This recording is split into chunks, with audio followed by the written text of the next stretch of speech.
मध्य प्रदेश के मुख्यमंत्री डॉक्टर मोहन यादव ने किसानों के लिए बड़ी घोषणा की है। उन्होंने कहा है कि सरकार गेहूं खरीदी में किसानों को 2600 रुपए प्रति क्विंटल का मूल्य दिया जाएगा, जिसमें 2425 रुपए न्यूनतम समर्थन मूल्य और 175 रुपए बोनस शामिल है। इसके अलावा मुख्यमंत्री डॉक्टर यादव ने कहा कि मध्य प्रदेश के किसानों को 2024 में खरीदे गए धान के लिए 4000 रुपए प्रति हेक्टेयर का अतिरिक्त लाभ मार्च में दिया जाएगा। ये राशि सभी किसान भाइयों के खाते में मार्च में ही अंतरित की जाएगी। मुख्यमंत्री डॉक्टर यादव ने कहा कि राज्य सरकार किसानों के हित में निरंतर निर्णय लेते जा रहे हैं। उन्होंने कहा कि पहले केन बेतवा समेत कई नदी जोड़ों परियोजनाओं पर काम किया गया, जिससे किसानों की खेती और खेती का रकबा मध्य प्रदेश में डबल किया जा सके। इसी तरह राज्य सरकार ने एंकर खेती का रकबा दोगुना करने का फैसला किया है। मुख्यमंत्री डॉक्टर यादव ने कहा है कि राज्य सरकार निर्धारित संकल्प पत्र के आधार पर जनता को आवश्यक सुविधाएं देती जा रही है। उन्होंने कहा है कि किसान भाइयों को उसी प्रकार के आधार पर सौगात दी जा रही है। हमारी सरकार लगातार किसान हितैषी निर्णय लेती जा रही है। पहले हमने केन बेतवा और तमाम नदी जोड़ो अभियान पे काम किया, जिससे किसानों की खेती और खेती का रकबा मध्य प्रदेश में डबल हो। दूसरा, हमने गेहूं को खरीदने के लिए 2600 रुपए क्विंटल और जिन किसान बंधु ने धान लगाया है उनको प्रति हेक्टर 4000 रुपए की राशि उनके खाते में डालने जा रहे हैं। ये एक ऐतिहासिक निर्णय है। हमने सारे प्रबंधन कर लिए हैं। इस मार्च के अंदर अंदर सभी किसान भाइयों को वो खाते में राशि डलेगी। जिन जिन किसान भाइयों ने अपना उपार्जन कराया, धान को अपने खास करके उपार्जन करने की रूप में पूरी कार्रवाई की है, उनके खातों में ये पैसा आने वाले हैं। मेरी अपनी ओर से ये आश्वासन भी है कि धीरे धीरे करके संकल्प पत्र के आधार पर जो जो हमारी व्यवस्था के आधार पर हम जनता को सुविधा देते जा रहे हैं, मैं किसान भाइयों से भी उसी प्रकार की व्यवस्था के आधार पर ये सौगात दे रहा हूँ। मेरी अपनी ओर से सभी किसान भाइयों को बधाई। महिदपुर पुलिस ने आगामी त्योहारों और गंगावाड़ी मेले को लेकर नगर में फ्लैग मार्च निकाला। इस दौरान पुलिस ने नगर में दुकान के बाहर अतिक्रमण कर सामान जमाने वाले दुकानदारों को समझाइश दी है और रोड पर खड़े ठेला लगाने वालों को रोड जाम न करने के लिए समझाया। फ्लैग मार्च महिदपुर थाना से होता हुआ नगर के मुख्य मार्गों से निकला। थाना प्रभारी राजवीर सिंह गुर्जर ने बताया कि आगामी त्योहारों और गंगावाड़ी मेले में किसी भी प्रकार का कोई व्यवधान न पहुंचे और असामाजिक तत्वों में पुलिस का भय बना रहे। असामाजिक तत्वों के द्वारा नगर में अशांति न फैलाई जाए।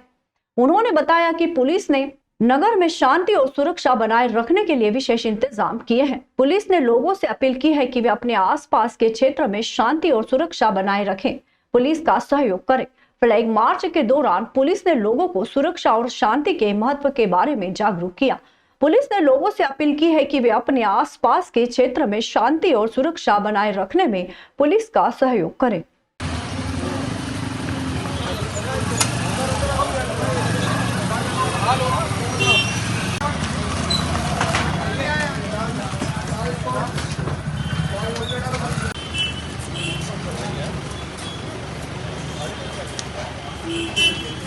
खाचरू तहसील के पास उमरनी रेलवे फाटक पर न्यू ओवरब्रिज का कार्य चल रहा है, जिसके तहत पीडब्ल्यूडी के सेतु विभाग द्वारा निर्माण कार्य करवाया जा रहा है, लेकिन ठेकेदार द्वारा मजदूरों से बिना कोई सुरक्षा उपकरणों के पोल पर चढ़कर कार्य करवाया जा रहा है। जब हमारे संवाददाता संजय शर्मा ने मजदूरों से बिना कोई सुरक्षा उपकरणों के कार्य करने का कारण पूछा, तो मजदूरों ने बताया कि उन्हें कोई भी सुरक्षा उपकरण नहीं दिए गए हैं।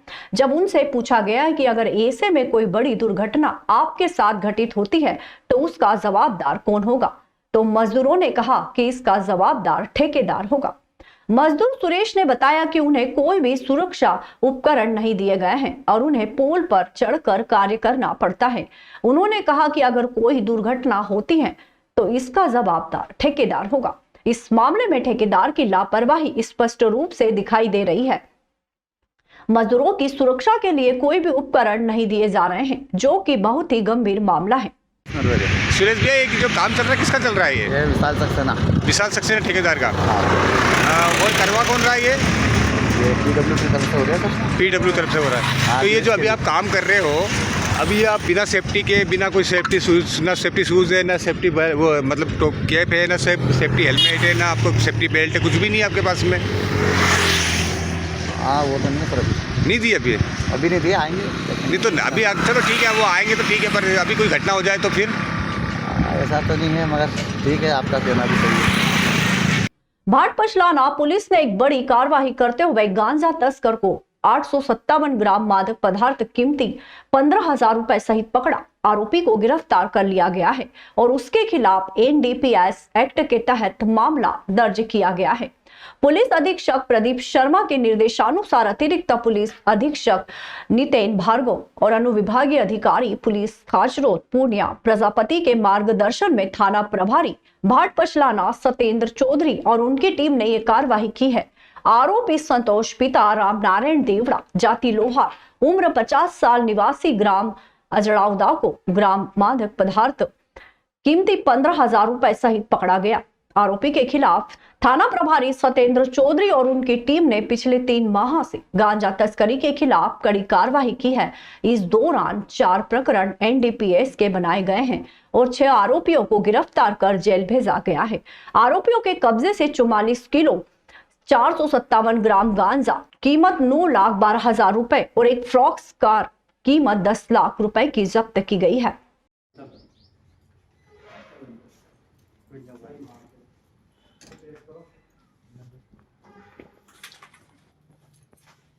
उज्जैन में ऋषिनगर ब्राह्मण समाज एवं आस्था युवा मंच के संयुक्त तत्वाधान में डॉक्टर प्रतीक तिवारी, चर्म सौंदर्य केश रोग विशेषज्ञ लेजर सर्जन ने स्वर्गीय कमला प्रसाद तिवारी की स्मृति में विशाल स्वास्थ्य परामर्श, जांच एवं औषधि वितरण शिविर का आयोजन किया।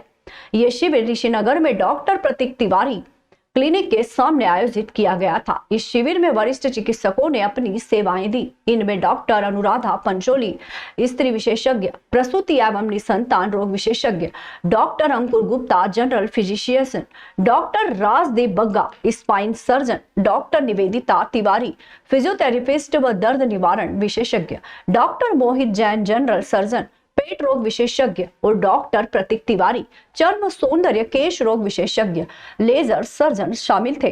यह निःशुल्क शिविर पहली बार लगाया गया था, जो सुबह 11 बजे से दोपहर 3 बजे तक चला। इस दौरान 150 मरीजों का निःशुल्क उपचार किया गया और उन्हें निःशुल्क दवाइयां भी वितरित की गई। इसके अलावा कुछ जांचें भी निःशुल्क की गई। इस शिविर में बड़ी संख्या में लोगों ने भाग लिया और अपनी स्वास्थ्य संबंधित समस्याओं का समाधान प्राप्त किया। यह शिविर स्वर्गीय कमला प्रसाद तिवारी की स्मृति में आयोजित किया गया था।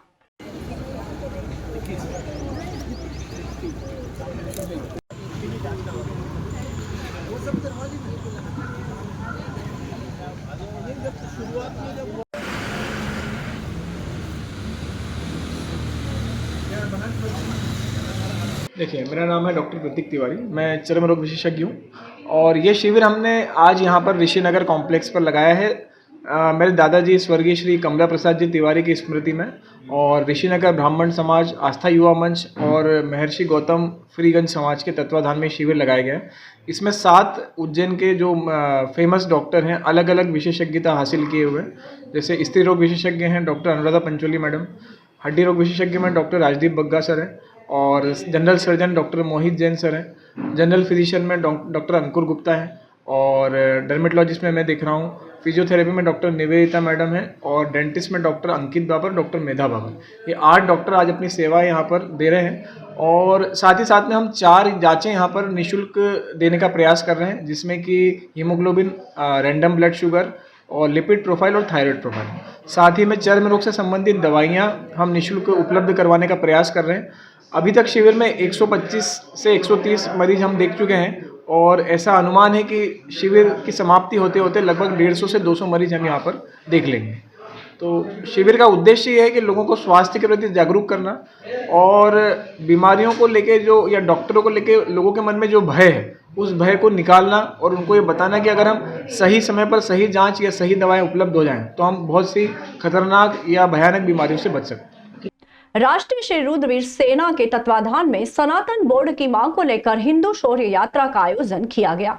ये यात्रा भारतीय संस्कृति की रक्षा, राष्ट्रवादी एवं सनातनी विचारधारा को प्रोत्साहित करने और राष्ट्र विरोधी ताकतों के खिलाफ जन जागरूकता फैलाने के उद्देश्य से आयोजित की गई थी। यात्रा का आयोजन 2 मार्च को प्रातः 10:30 बजे नागझिरी स्थित इंडियन पेट्रोल पंप से किया गया था। इसमें सैकड़ों की संख्या में हिंदू धर्म प्रेमियों ने भाग लिया। यात्रा एक रैली के रूप में प्रारंभ हुई, जिसमें सैकड़ों की संख्या में 2 पहिया वाहन एवं 4 पहिया वाहन शामिल थे। यात्रा नागझिरी स्थित पेट्रोल पंप से प्रारंभ होकर एरिना स्पोर्ट्स ग्राउंड, नानाखेड़ा चौराहा, महाकाल सिंधी कॉलोनी, 3 बत्ती चौराहा से टावर चौक पहुंची, जहां पर मंच पर मुख्य अतिथियों का पुष्पमाला पहनाकर स्वागत किया गया।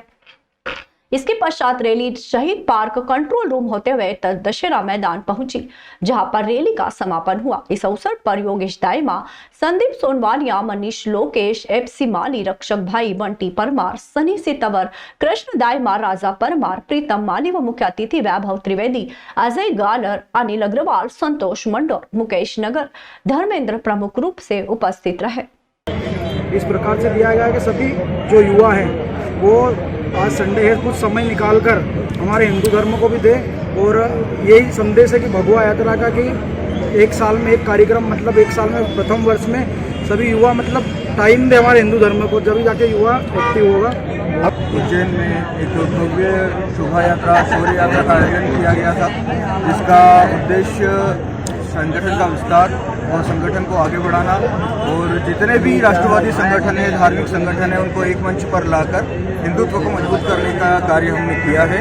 संगठन का एक ही उद्देश्य है, एक छत्र एक विधान। तो जितने भी राष्ट्रवादी संगठन है, जितने भी समाजवादी संगठन है, जितने भी हिंदूवादी संगठन है, उनको हम एक मंच पर लाकर एक विशाल तरीके से एक विशाल हिंदू सेना बनाकर और भारत को सशक्त बनाने के लिए कार्य कर रहे हैं। मां क्षत्रेश्वरी चामुंडा माता मंदिर पर चामुंडा माता भजन मंडल द्वारा बरसाने की तर्ज पर फूलों और गुलाल से फाग महोत्सव मनाया गया। यह आयोजन प्रतिवर्ष की तरह इस वर्ष भी किया गया, जिसमें बड़ी संख्या में श्रद्धालु और भजन मंडल के सदस्य शामिल हुए। मंदिर के पुजारी पंडित सुनील चौबे ने बताया कि हमारे द्वारा प्रतिवर्ष बरसाने की तर्ज पर चामुंडा माता मंदिर पर फूलों और गुलाल से होली खेली जाती है और फाग के भजन कीर्तन किए जाते हैं। इस वर्ष भी हमने इसी कड़ी में फाग महोत्सव मनाया है। आज फाग महोत्सव का कार्यक्रम मंदिर परिसर में भक्त मंडली द्वारा किया गया है, जिसमें फूलों से एवं होली खेलकर फाग उत्सव मनाया जा रहा है। मैं पुजारी सुनील चौबे। भजन मंडली की प्रमुख गायिका अर्पिता सक्सेना ने बताया कि हमारे द्वारा फाग महोत्सव के अवसर पर होली और फाग के गीतों की प्रस्तुति दी गई, जिसका सभी ने आनंद लिया। उन्होंने कहा कि यह आयोजन हमारे लिए बहुत ही महत्वपूर्ण है, क्योंकि इससे हमें अपनी संस्कृति और परंपरा को जीवित रखने का अवसर मिलता है। इस अवसर पर बड़ी संख्या में मंदिर समिति सदस्य, भजन मंडल के सदस्य और श्रद्धालुगण मौजूद रहे। सभी ने फूलों और गुलाल से होली खेली और फाग के भजन कीर्तन किए। यह आयोजन बहुत ही हर्ष और उल्लास के साथ मनाया गया।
हाँ, फागुन महीना मनाया जाता है मंदिरों में, घरों में, महिलाओं हम लोग ग्रुप लोग में मिलके लोग फाग उत्सव मनाते हैं। तो मंदिरों में चामुंडा माता मंडली पे आज हमने 2 मार्च को फाग उत्सव रखा है, जिसमें माता जी के भजन, भोलेनाथ के भजन, और कान्हा जी की होली, माता जी की होली, भोलेनाथ जी की होली। तो होली उत्सव मनाते हैं क्योंकि बरसाने में भी कृष्ण भगवान और राधा जी ने होली खेली थी। तो होली उत्सव इसलिए मनाया जाता है क्योंकि फागुन, जैसे बरसाने में राधा जी कृष्ण जी की होली होती है, तो ये परंपरा सनातन धर्म की रही है कि हर मंदिरों में ये उत्सव मनाया जाता है। उज्जैन में विक्रम उत्सव का आयोजन चल रहा है। यह आयोजन 26 फरवरी से 30 जून तक चलेगा, जिसके अंतर्गत अलग अलग दिनों में लगभग अलग अलग कार्यक्रम हो रहे हैं। इसी कड़ी में आज उज्जैन के कालिदास अकादमी में विक्रमादित्य का न्याय विषय पर गोष्ठी आयोजित की गई है। इसका शुभारंभ प्रदेश के मुख्यमंत्री डॉक्टर मोहन यादव, मध्य प्रदेश उच्च न्यायालय के मुख्य न्यायाधीश जस्टिस सुरेश कुमार केत, ग्वालियर हाईकोर्ट के जस्टिस अनिल वर्मा ने किया। तीनों अतिथियों ने विक्रमादित्य की कार्यशैली और उनकी न्याय व्यवस्था पर अपने उद्बोधन दिए। कार्यक्रम के समापन पर मीडिया से चर्चा में मुख्यमंत्री डॉक्टर मोहन यादव ने कहा कि विक्रमादित्य का न्याय पक्ष बहुत मजबूत था। न्याय के बारे में हमारी प्राचीन काल की परंपरा, जीवन शैली, व्यवस्था के आधार पर आज शोध घोषित हुई। इसका लाभ हम सबको मिलेगा। विक्रम संवत 2082 की जल्द शुरुआत होने जा रही है। सरकार इसके लिए अलग अलग कार्यक्रम कर रही है। वहीं मुख्यमंत्री ने किसानों को एक और सौगात देने की घोषणा की है। उन्होंने कहा कि धान लगाने वाले किसानों को अब प्रदेश में 4000 प्रति हेक्टेयर राशि दी जाएगी। वहीं किसानों का गेहूं 2600 रुपए प्रति क्विंटल खरीदा जाएगा। मुख्यमंत्री ने कहा कि चुनाव से पहले भारतीय जनता पार्टी ने जो कहा था, धीरे धीरे उन सभी संकल्पों पर सरकार खरी उतर रही है। उसी सिलसिले में ये सौगात दी जा रही है। मुझे इस बात की प्रसन्नता है कि मुख्य न्यायाधीश श्रीमान सुरेश केत साहब यहाँ न्यायमूर्ति स्वयं पधारे। उनके साथ जस्टिस अनिल वर्मा जी और हमने सबने मिलकर के शासन के द्वारा विक्रमोत्सव के दरमियान विक्रमादित्य का न्याय पक्ष बहुत मजबूत था। न्याय के बारे में हमारी प्राचीन काल की परंपरा, जीवन शैली, व्यवस्था और उस बात के आधार पर आज जो शोध गोष्ठी हुई है, इसका लाभ निश्चित रूप से हम सबको मिलेगा। और विक्रमोत्सव का ये सर्वाधिक गौरवान्वित करने वाला पक्ष है। विक्रमादित्य के नाम पर विक्रम संवत 2082 का जो प्रादुर्भाव होने वाला है, विक्रम संवत गुड़ी पड़वा 30 मार्च के बाद आने वाली है। ऐसे में सरकार के द्वारा अलग अलग प्रकार के कार्यक्रम किए जा रहे हैं। मेरी अपनी ओर से सभी राज्य वालों को बधाई।